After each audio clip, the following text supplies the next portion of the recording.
Alright, so welcome to the video for the Columbian Exchange in this class. And one of the things I really want to put up front is the Columbian Exchange. Right? So the Columbian Exchange is the exchange of ideas, plants, diseases, basically the interaction between the New World and the Old World after Columbus sails. So when he gets here, when he steps on shore in the Bahamas, that is when the Columbian Exchange starts. As soon as he puts that foot down, there's going to be things that are traded from the Old World to the New World. Sometimes this is intentional, like bringing tobacco, or not tobacco, but bringing wheat over to the New World and planting it. Sometimes it's unintentional, the bringing of malaria over to the New World. Nobody really wanted malaria to spread to the New World, but it did. Right, so sometimes it's intentional, sometimes it's not. Alright, so let's take a look at the things that were exchanged. The first things we want to take a look at are the plants, because that's something we can really judge, we can see, and we can tell what's going back and forth. So what I would do if I were you, pause the video right here, take a look at these two lists, try to compare them, and what we're going to do is we're really going to focus on the all-stars, the most important ones, in a minute. But you can take a look at the immense amount of plants that go from the Old World to the New and from the New World to the Old. Now, this is not a complete list either.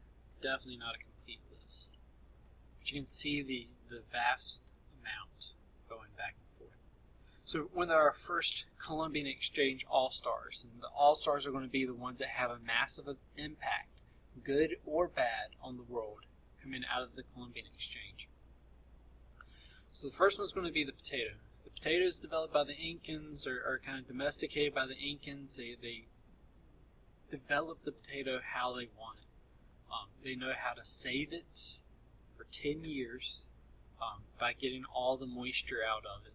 It's high in calories, which is going to be a good thing because what is the number one problem for most societies at the time? It's not necessarily people being overweight, but it's that they aren't getting enough calories to support them and they're dying because of famines.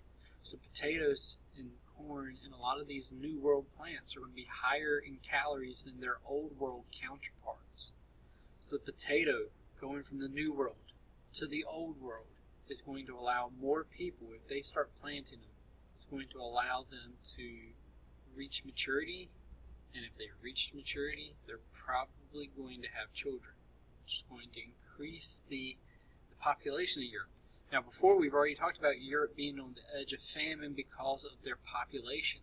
But if we have potatoes being grown instead of wheat, maybe more people can survive because you don't need as many potatoes to kind of keep going. The calorie value is higher. And it's definitely going to transform the history of Ireland. In the 1800s, it said that the diet of an average Irish farmer is 10 pounds of potatoes a day. 10 pounds of potatoes. Yeah, that's how much they're going to be eating them. Now, tomatoes. They're originally going to be avoided by Europeans. This is another one that's going from the New World to the Old World. So it starts out in the Americas and it's going to travel to the Old World. A lot of Europeans stayed away from it at first because it looked like a poisonous plant called nightshade. And they weren't going to die. They didn't want to die. But later they are going to start to develop a taste for it, especially in the Mediterranean regions where the seeds are brought back, they're going to be planted, and they're going to grow really, really well. Italy is definitely going to take the tomato under its wing and make it a central part of its cuisine. I mean, how many times have you eaten Italian food and there's a tomato sauce, a tomato paste in there? There's also going to be heirloom varieties. People are going to crossbreed these tomatoes in Europe and create their own varietals of them. And the triumphant return of the tomato refers to when the tomato comes back to America. Right? The tomato trots off to Europe, is developed there, gets integrated into Italian cuisine, and then when Italian immigrants come to the United States, they're bringing that food with them, including pasta and pizza. Another plant that's an all-star of the Columbian Exchange is sugar. So sugar is one of these that's actually going to go from the old world to the new world. Right, sugar is originally going to kind of develop in the Middle East. It's going to be controlled by the Islamic nations there. During the Crusades, though, you're going to have Christian soldiers with these crusades are going to go over there and they're going to get a sweet tooth. They're going to start to taste the sweetness that a lot of the food in the Middle East had. They had desserts. So they're interested now. So when they do seize land in the Middle East and North Africa, they are going to be very, very interested in keeping the plantations of sugar going. The Islamic word for sugar is al-Zucar. Now, how this relates to the Caribbean Exchange, or the Columbian Exchange, is that when the Europeans start establishing colonies in the New World, one of the things they're seeing is that the climate is perfect for sugar. So down in the Caribbean, they're going to start planting, and Brazil too, they're going to start planting sugar. Sugar is very intensive. You have to do a lot to get that sweet resin out of the stalk, and then you have to distill it down into the powdered sugar we know and love, and kind of are addicted to. But to do that, you have to grow it. Then you have to go out there in 100-degree heat and 100% humidity and cut the stalks down with machetes. Then you have to haul it to this mill, and then you have to crush the stalk. And then you have to boil down the juice until it becomes more like a powder or resin. So that's a whole lot of work, which is going to lead to plantations in these Caribbean islands. Most of the transatlantic slave trade, right, most of the slaves that are going to be involved in that are actually going to go to the Caribbean and to Brazil because they're going to be involved in these sugarcane plantations. And kind of a similar story to sugarcane is going to be coffee. Coffee is going to be developed in North Africa and the Middle East, and you're going to have it be a popular beverage in Europe, but mainly in the Middle East still. It's going to transform when it gets to the New World. Coffee into Costa Rica and Colombia and Peru and Venezuela. They are going to start to grow massive amounts of coffee, and it sustains the economy of a lot of those countries today. The coffee industry is huge for places like Colombia and Costa Rica. And very, very similar to that is actually going to be the opposite direction is cacao or chocolate. It's got Mayan origins. These are bean pods. Inside you have these little chocolate beans that you got to roast down. But what the Mayans would do is they'd use it in a ceremonial drink. Almost, if you've heard of Mexican hot chocolate, it's kind of similar to the Mayans drink, but it's got thick drink of chocolate and chili peppers. And then you're going to pair it with sugar when it gets over to Europe, and it's going to go from being bitter and hot to being something sweet that they're going to enjoy. And then later it's going to become a food for the masses around the Industrial Revolution. One of the all-stars that I actually left out of here is the chili pepper. The chili pepper is going to transform food around the world.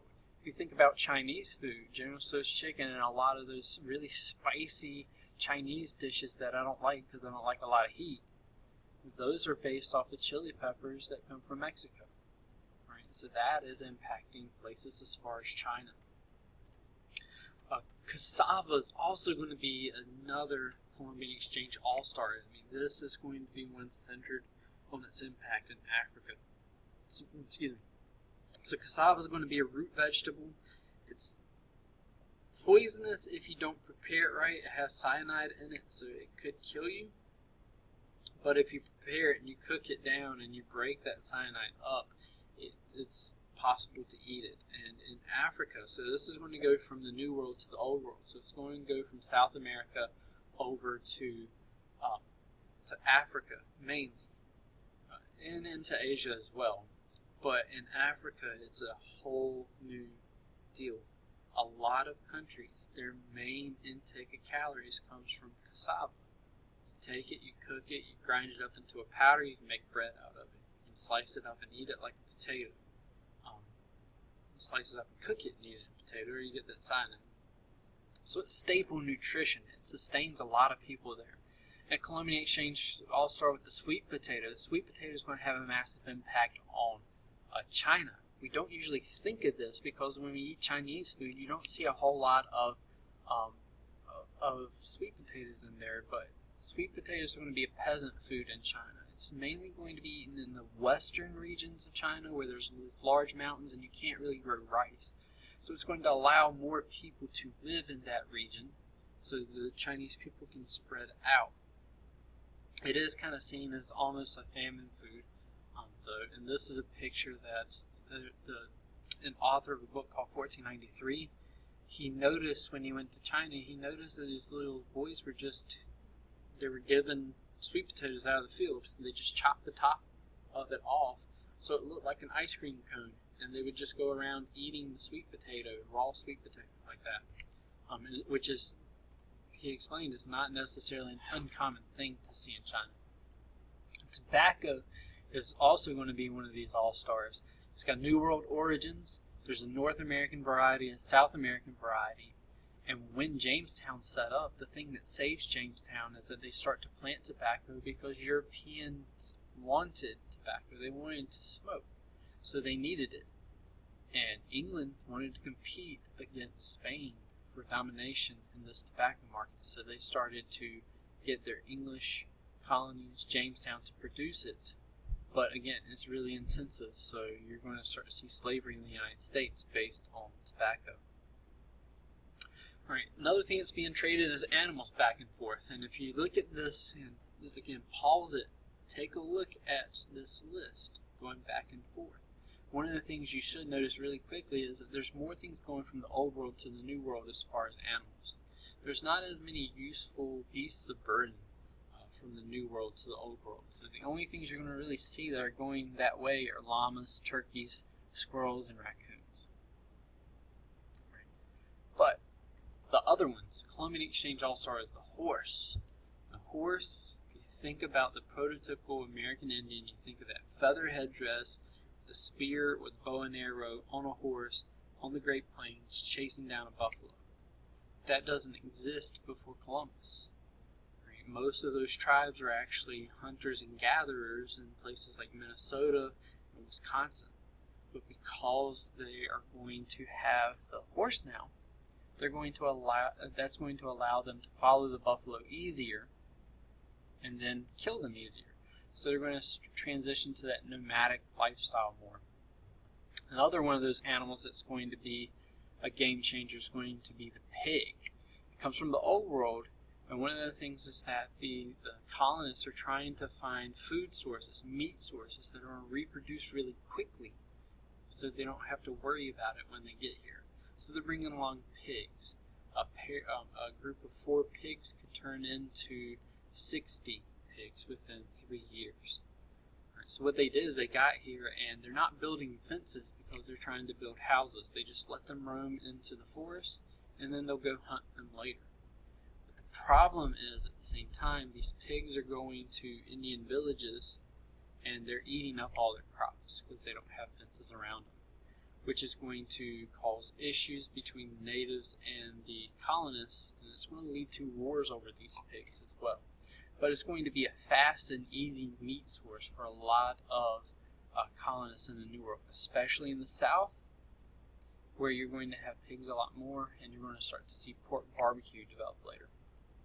And the bees are going to be another animal that's going to be a game changer. There are no honeybees, there are no earthworms in North or South America before Columbus. Honeybees are going to pollinate not only old world, and there goes the bell, not only old world vegetables and fruits, but also new world ones as well. So it's going to lead to more of abundance of everything, more stable agriculture, allows for large scale agriculture that's going to keep colonists around. Sometimes the colonists are saved by having good crops. If the bees aren't there, the crops don't grow as well. Some of these colonies might fail. And the big ones, we've got the diseases. And this is another one right here. Take a look at the diseases that are exchanged from the New World to the Old World and the Old World to the New World. You only have syphilis going from the New World to the Old World. It's the only major disease that we've been able to track as having New World origins that to the, it's the Old World. And it's the venereal disease, sexually transmitted disease. Now, the Old World to the New World is going to have a massive impact. Smallpox. Smallpox is probably the most well-known of the diseases that went to the New World from the Old World. Because natives aren't going to have immunity to it. They've been isolated from Europe and Asia for thousands of years. And smallpox is going to have a devastating effect because of it's quick and it is horribly painful. And the fatality rates are very, very high. 80 to 90% of people who are going to get smallpox, develop smallpox, are going to die from it during this time. The Europeans have an immunity to it, the natives don't. It's like chicken pox on steroids. And the thing is, some of those bumps are going to pop, and when they pop, they release basically the fluids from your body, and you can dehydrate from it as well. Alright, the next disease we're going to take a look at is malaria, and I do realize I have a mistake with malaria. Alright, so malaria is developing in Africa. There's going to be some contact between Europe and Africa to where some people are going to develop an immunity to malaria, others are not. But the big thing with malaria is when we're getting to America, you're going to have swampy conditions. And malaria, one, it's a chronic disease and it's cyclical. So if you get sick with malaria, you're going to feel like you're at death's door for a day. The next morning you wake up, you're fine. You go about your business, and then the next day you feel terrible again. So it can kill you, but the biggest thing is it's just going to cut your productivity down to nothing. So if you're having people working now in fields in North Carolina and South Carolina, their productivity is going to be hindered by this, and they're not going to be doing as much work. So you are going to have some Europeans that have a little bit of immunity to it, but you're more than likely going to have people who haven't had that contact with Africa. These indentured servants who are going to be working the fields, they're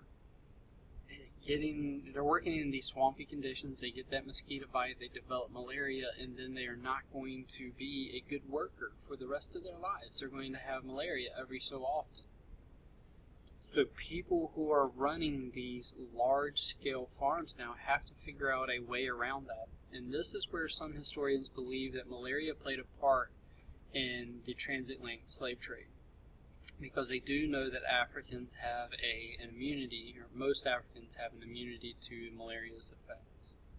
So instead of using these European indentured servants who would get malaria every so often, they're going to go down to Africa and buy slaves who aren't going to be affected by it.